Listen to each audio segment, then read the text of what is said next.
Bismillahirrahmanirrahim.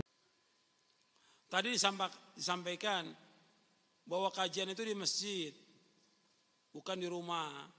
Apakah kajian di rumah itu hukumnya haram? Ini salah paham lagi. Ini pertanyaan sama dengan pertanyaan ahlul bid'ah. Pertanyaannya sama dengan pertanyaan ahlul bid'ah. Ketika kita melarang, Ustadz bagaimana hukumnya baca Al-Quran di kuburan? Enggak ada contoh. Nabi enggak pernah baca Al-Quran di kuburan. Sahabat enggak pernah baca Al-Quran di kuburan.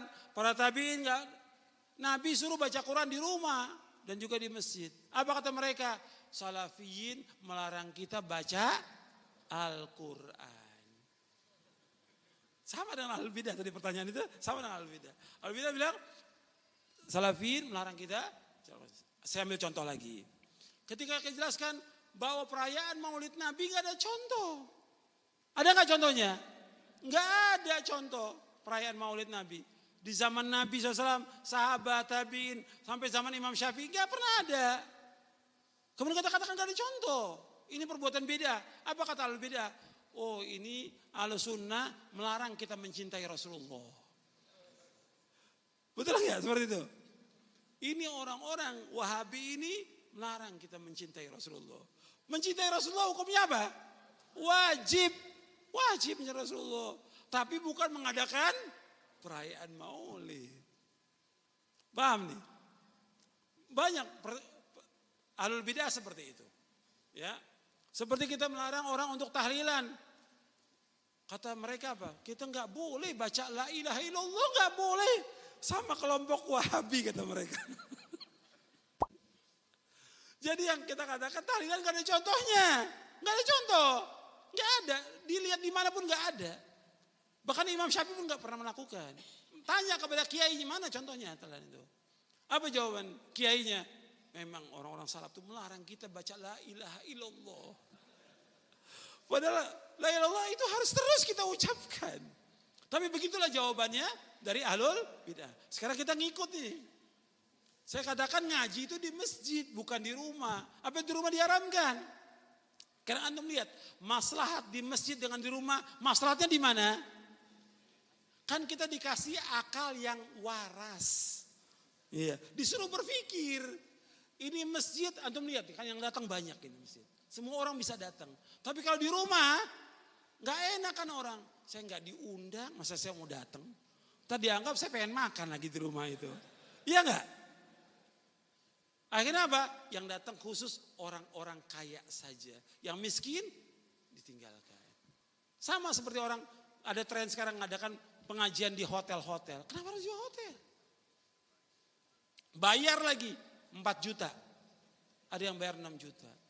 Ini sudah membuat kasta baru ini. Nabi aja dilarang ketika Nabi mau dakwah kepada orang-orang musyrikin Mekah. Mereka berikan syarat. Kata mereka, jauhkan dulu tuh yang miskin-miskin. Sa'ad bin Abi Waqqas, Bilal dan yang lainnya. Allah turunkan ayat. Dilarang Nabi. Allah turunkan ayat. Jangan kamu usir mereka. Wala tadrul ladzina yad'una rabbahum bil ghadwi wasyurri wajah. Jangan kamu usir mereka. Dilarang oleh Allah. Nah, dijelaskan oleh para mufassirin, kita harus mendekat kepada kaum muslimin. Doa kita di waktu malam, Nabi berdoa mencintai siapa? Orang kaya atau orang miskin?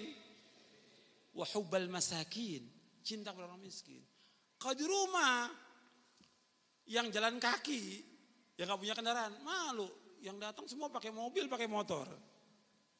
Jadi itu yang perhatikan, maslahat di masjid atau maslahat di rumah? Di masjid. Kalau di rumah, orang rumahnya nanti juga akan apa? Sibuk dia. Yang milik rumahnya sibuk. Kalau dia sibuk, dia nggak memperhatikan kajian. Maka saya sering ingat, panitia pengajian duduk di majelis. Jangan sibuk sendiri, karena dia juga harus dapat manfaat ilmu. Harus duduk catat dia sama. Kalau di rumah, udah sibuk. Atau sebagian di rumah, kajian di rumah, pakai makan apa tidak? Ada yang pakai makan. Kalau sudah ngaji, makan, yang kuat apanya? Makannya. Bukan ngajinya. Jadi selama 10 tahun ngaji, yang dapat apanya? Makan. Coba deh, saya ngajak berpikir yang waras. Gitu. Jadi jangan langsung diambil, kalau gitu Ustadz mengharamkan. Loh antum kok gak berpikir? Sama jawaban antum dengan ahlul bid'ah nanti itu.